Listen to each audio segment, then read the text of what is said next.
L'histoire de Bruce Lee et Linda Lee Cadwell est bien plus qu'un simple récit d'amour entre deux personnes issues de milieux différents. C'est une histoire qui illustre la lutte contre les préjugés, la célébrité mondiale et les défis personnels.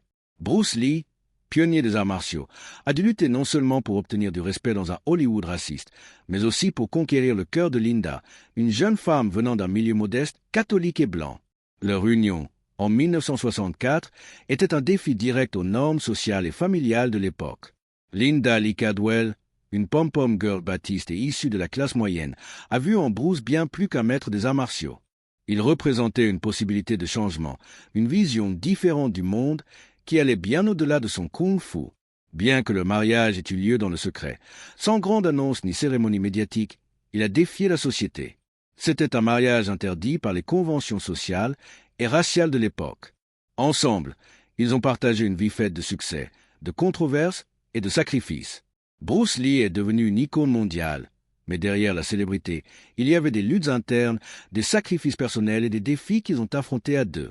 Mais leur histoire n'a pas été sans ombre, et un scandale est venu remettre en question leur relation, avec des accusations d'infidélité et des rumeurs persistantes. Et si l'amour et le respect qu'ils se portaient étaient mis à l'épreuve, quelle était la vérité derrière l'image de leur mariage, et comment Linda a-t-elle survécu à la perte de son mari et de son fils? La vérité cachée derrière leur union est un mélange complexe d'amour, de défis et de tragédie. Linda, bien qu'elle soit devenue une figure centrale dans la gestion de l'héritage de Bruce, a dû faire face à de nombreuses épreuves, dont des rumeurs concernant l'infidélité de son mari et la perte de son fils. Cet article vous plonge dans la vie de Linda et Bruce Lee, un couple qui a défini l'amour dans un contexte de racisme, de célébrité et de tragédie. La rencontre est le début de l'histoire d'amour. Linda Amy est née en 1945 à Everett, dans l'État de Washington, au sein d'une famille américaine blanche de la classe moyenne dont les origines se mélangeaient entre Suédois, Irlandais et Anglais. Elle vivait une enfance tranquille et sans histoire, avec une éducation fondée sur des principes chrétiens et traditionnels. Dès son plus jeune âge, Linda avait un esprit dynamique et curieux.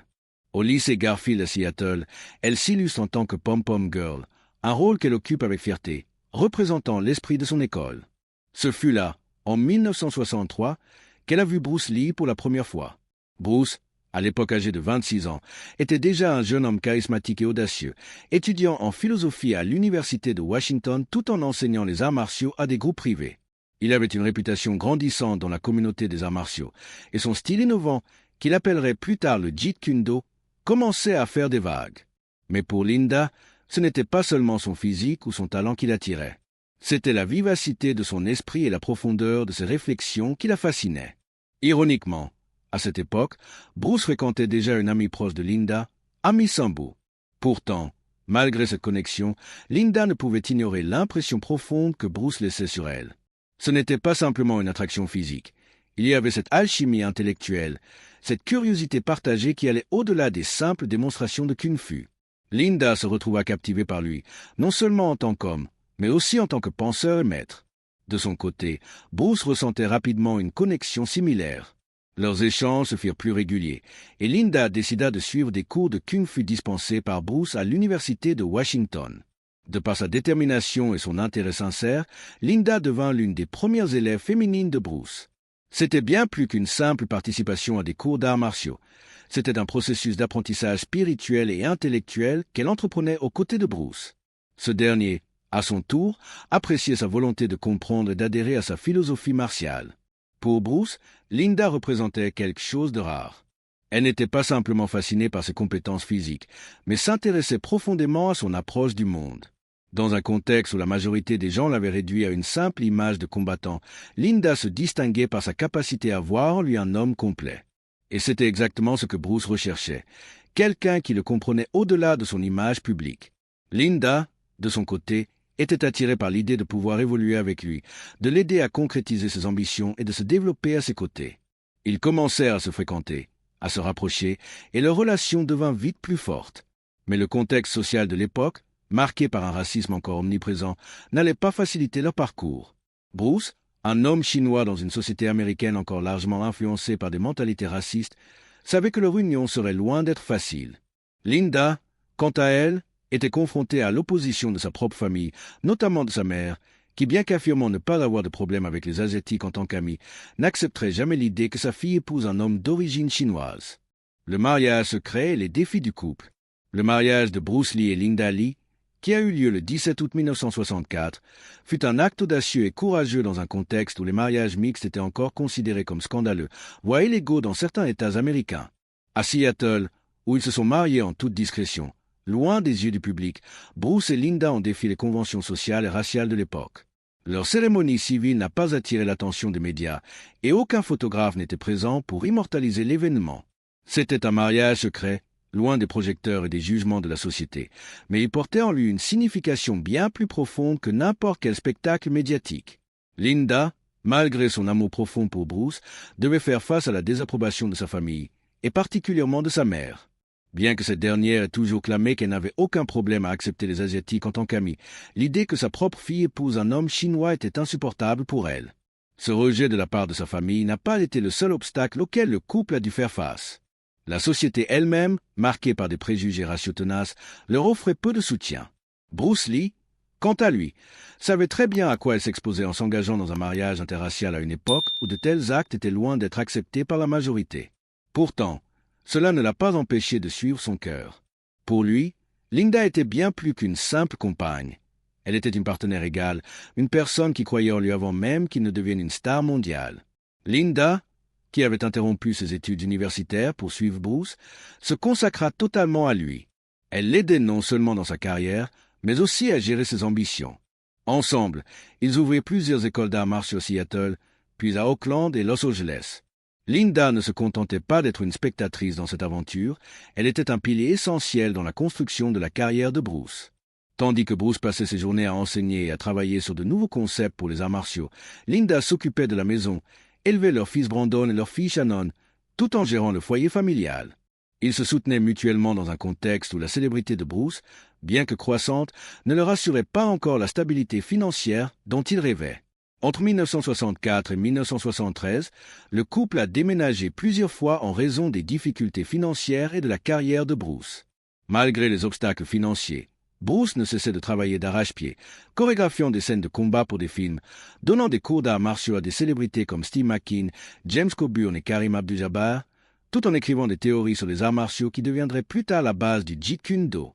Linda, de son côté, traversait une période d'isolement. Vivre dans l'ombre d'un homme aussi exceptionnel et constamment sous les projecteurs n'était pas une situation facile pour elle. Elle était souvent seule, loin de sa famille, et devait jongler entre son rôle de mère et son soutien indéfectible envers Bruce. Mais les difficultés financières ne furent rien comparées à ce qui allait suivre. En 1971, après avoir essuyé de nombreux refus de la part d'Hollywood, Bruce décida de déménager avec sa famille à Hong Kong, où il espérait que sa carrière décollerait enfin. Là-bas, le vent tourna en sa faveur. Le film The Big Boss propulsa Bruce Lee au rang de superstar international. Ce fut le début d'une série de films à succès, comme La Fureur de vaincre et La Fureur du dragon, qui renforcèrent sa place parmi les plus grandes stars du cinéma mondial. Cependant, la célébrité internationale qu'il connut en Asie apporta son lot de nouvelles difficultés. Bruce se retrouva à travailler de longues heures, souvent jusqu'à 18 heures par jour. Il avait une vie qui devenait de plus en plus accablante, et Linda, qui vivait désormais à Hong Kong, faisait face à de nouvelles pressions.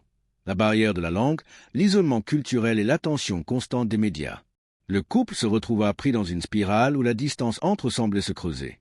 Des rumeurs commencèrent à circuler, notamment à propos d'une possible infidélité de la part de Bruce, en particulier avec l'actrice Betty Ting Pei, avec qui il aurait eu une liaison. Les rumeurs et les accusations d'infidélité. La célébrité mondiale de Bruce Lee, qui explosa après ses films à Hong Kong, ne tarda pas à engendrer son lot de rumeurs et de spéculations. En dépit de son immense succès, la vie de Bruce n'était pas aussi lisse qu'elle semblait. L'un des aspects les plus médiatisés et controversés de sa vie personnelle fut la question de son infidélité.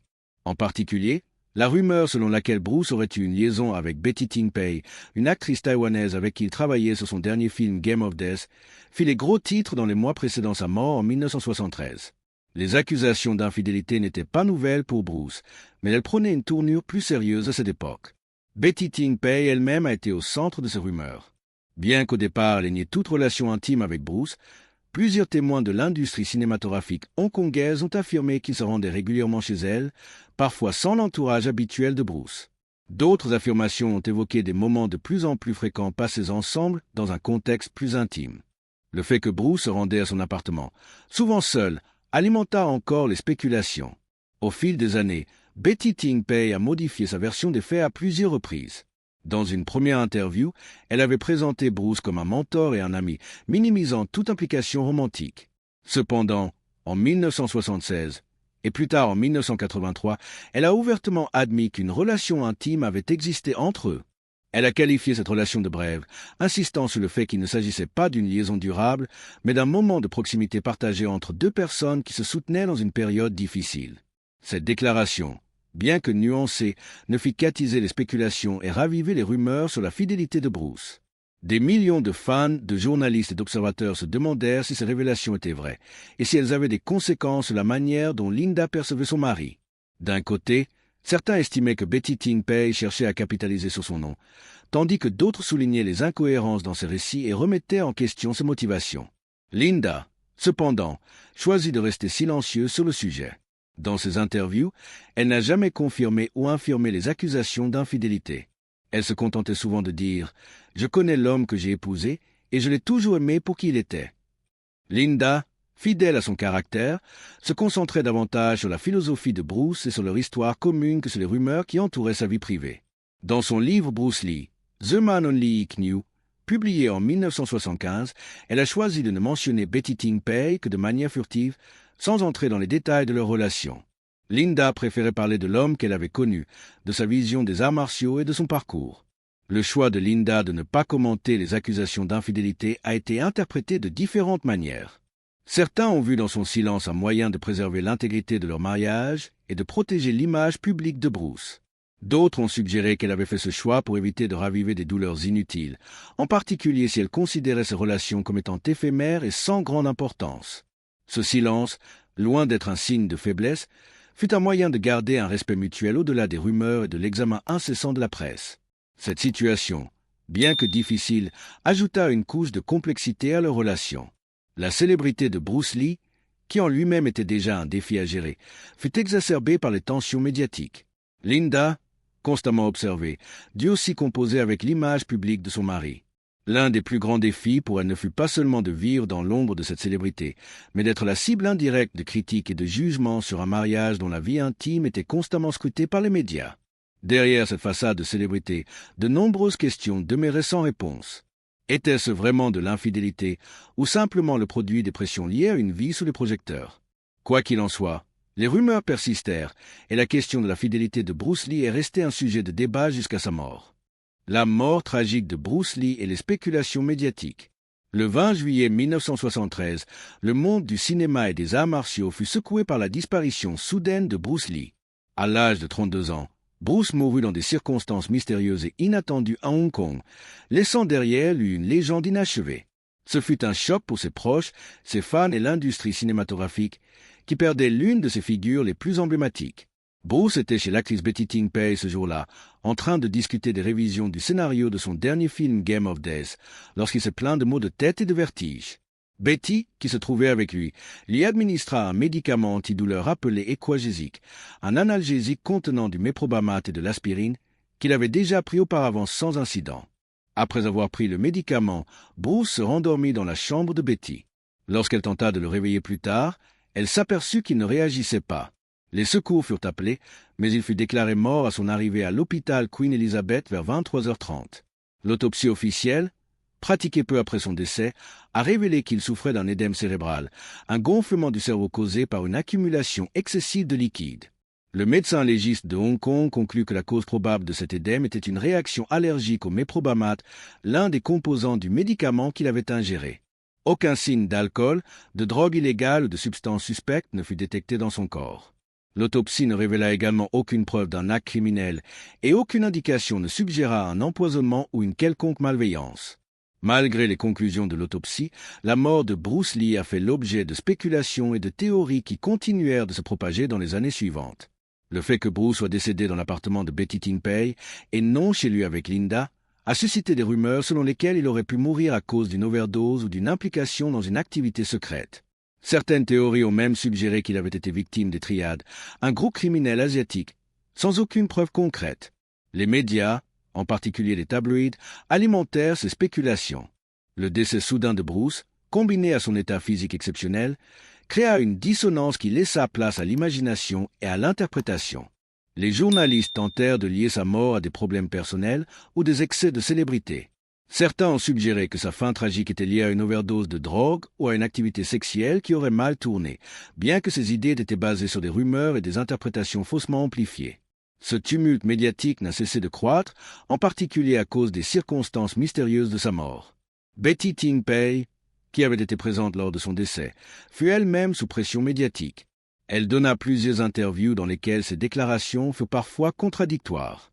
Dans une première interview, elle dénia l'idée d'une relation intime, expliquant que Bruce était simplement venu chez elle pour discuter de travail. Cependant, avec le temps, elle changea de version et admit qu'une liaison avait effectivement eu lieu. Ces propos, bien que plus nuancés, ne firent qu'alimenter le feu des spéculations. Quant à Linda Lee, elle se retrouva face à une double épreuve, la perte de son mari et la guerre médiatique qui s'ensuivit. D'un côté, elle vivait un immense chagrin personnel, ayant perdu l'homme qu'elle aimait. De l'autre, elle devait gérer la pression du public et des rumeurs incessantes sur la vie privée de Bruce. Elle choisit, comme toujours, de ne pas entrer dans les détails publics concernant sa relation avec Bruce et la mort de celui-ci. Au lieu de cela, Linda se concentra sur la préservation de l'héritage de Bruce et sur le respect de sa mémoire. Dans les mois qui suivirent, alors que les rumeurs continuaient de se propager, Linda publia une lettre ouverte dans laquelle elle rejeta catégoriquement les théories du complot qui entouraient la mort de Bruce. Elle souligna que son mari était décédé à cause d'un problème médical, pas à cause d'une liaison ou d'un complot mystérieux. Elle exprima son mécontentement face à la manière dont les médias avaient déformé les événements et clarifia que la cause du décès de Bruce avait été clairement établie par les médecins, une réaction indésirable à un médicament et rien de plus. Linda mit un point d'honneur à remettre les faits dans leur contexte, dénonçant la manière dont les journaux avaient amplifié les rumeurs, exagérant les détails et déformant la vérité pour alimenter leur audience. Malgré ses efforts pour rétablir la vérité, les théories autour de la mort de Bruce Lee continuèrent à circuler, alimentées par la confusion et les circonstances étranges de sa fin. La question de savoir si Bruce Lee avait été victime d'un complot ou d'une simple malchance médicale devint un sujet récurrent dans les discussions sur sa vie et son héritage. Linda, cependant, resta déterminée à garder l'honneur de son mari intact malgré la pression incessante des médias. La tragédie de Brandon Lee et l'impact sur Linda. Si la mort de Bruce Lee en 1973 fut un choc mondial, celle de son fils, Brandon Lee, en 1993, plongea Linda dans un abîme de douleur encore plus profond. Bien que Brandon n'ait que 28 ans à l'époque de sa mort, il avait déjà commencé à tracer son propre chemin dans l'industrie cinématographique, suivant les traces de son père. Il s'était forgé une carrière dans les arts martiaux et avait débuté dans des films comme Legacy of Rage et Showdown in Little Tokyo, mais c'est son rôle principal dans The Crow qui aurait fait de lui une star à part entière. Brandon était sur le point de connaître une gloire similaire à celle de son père, avec un talent qui lui était propre. Cependant, le destin en décida autrement. Le 31 mars 1993, alors qu'il tournait une scène pour le film The Crow, une tragédie se produisit sur le plateau. Dans une scène où il devait être touché par un tir d'arme à feu factice, une erreur fatale se produisit. Un fragment de balle réelle, qui était resté coincé dans le canon de l'arme lors d'une précédente utilisation, fut accidentellement propulsé dans l'abdomen de Brandon lorsqu'un coup de feu fut tiré avec une cartouche à blanc. Il s'effondra immédiatement et fut transporté en urgence à l'hôpital, mais malgré les tentatives pour stopper l'hémorragie interne, il mourut après 6 heures de soins intensifs. La mort de Brandon fut une tragédie dans une tragédie, un coup cruel après la perte déjà insupportable de son père. Linda, déjà meurtrie par la perte de Bruce, se retrouva à affronter une nouvelle forme de deuil, celle de son propre fils. Brandon n'était pas seulement un héritier dans le monde du cinéma et des arts martiaux, il était son enfant, et sa perte marqua un tournant terrible dans la vie de Linda. Les circonstances de la mort de Brandon ont mis en lumière un manquement tragique au protocole de sécurité sur le plateau. L'armurier en charge des armes à feu avait utilisé des balles factices mal fabriquées, et une cartouche contenant une vraie amorce fut accidentellement intégrée dans l'armement. Ce manquement aux règles de sécurité contribua directement à la mort de Brandon, un drame évitable qui fut largement attribué à des erreurs humaines et à l'absence de supervision adéquate. L'enquête menée par l'Occupational Safety and Health Administration, OSHA, conclut que ces erreurs avaient été des facteurs majeurs dans cette tragédie. Linda, dévastée, chercha justice pour son fils. Elle porta plainte pour mort injustifiée contre plusieurs parties impliquées dans la production du film, y compris la société de production Crow Vision NC et les responsables des effets spéciaux et des armes à feu. Bien que l'affaire ait été réglée à l'amiable et à huis clos en 1994, la douleur d'avoir perdu son fils dans de telles circonstances demeura une épreuve insurmontable. Mais Linda, malgré la douleur qui aurait pu la briser, décida de soutenir la sortie du film. Le film fut achevé grâce à l'utilisation de doublures et d'effets numériques et sorti en mai 1994. The Crow devint un énorme succès commercial et critique, rapportant plus de 9 millions de dollars dans le monde entier et s'établissant rapidement comme un film culte. Ce succès posthume fut en grande partie dû à l'héritage de Brandon et à sa performance inachevée qui ajouta une profondeur émotionnelle à l'œuvre. Linda, bien que meurtrie par la perte de son fils, choisit de permettre la sortie du film en mémoire de Brandon pour honorer son travail et son héritage. Lors d'interviews ultérieures, elle parla du processus difficile de faire face à cette tragédie. La perte de Brandon, ajoutée à la perte de Bruce 2 décennies plus tôt, était presque insurmontable. Mais elle choisit de vivre avec cette douleur, de la transformer en force et de préserver l'héritage de son mari et de son fils pour les générations futures. Brandon fut enterré aux côtés de son père au cimetière Lakeview à Seattle. Leur tombe est désormais un lieu de pèlerinage pour les passionnés des arts martiaux et les admirateurs de la famille Lee. Linda, elle, continua à mener une vie privée, loin des projecteurs, tout en s'assurant que l'héritage de son mari et de son fils soit respecté.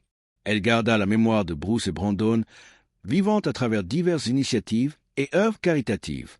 Les années qui suivirent furent marquées par une douleur persistante, mais aussi par un engagement indéfectible pour préserver l'héritage des Lee. En dépit de ses pères personnels, Linda a œuvré pour s'assurer que l'héritage de Bruce Lee, de son influence dans le monde des arts martiaux, du cinéma et de la culture populaire, ne soit pas oublié.